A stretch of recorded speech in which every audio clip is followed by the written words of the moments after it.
wir verrückten vier durch den Dach von Wien trinken mit Erfolg achter uns brücht, steigt all der nächste kulinarische Viertag an.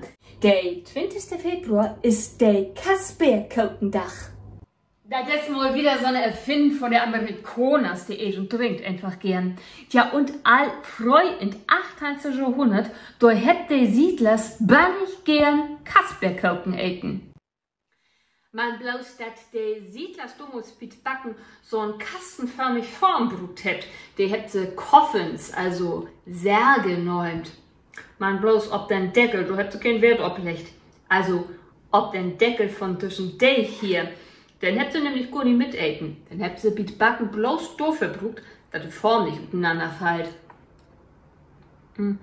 Apropos Deckel, ich kann bitte Schlager mal Schuh brauchen. Sonderlich gern hätt auch US-Präsident George Washington den Kasperkoken eten. Na, und auch Queen Elisabeth I., ihr liebste Koken, wär die Kasperkoken. Und was für so ein Präsident noch für eine Queen Goat noch ist, das kann schon nur für uns nicht schlecht werden, oder?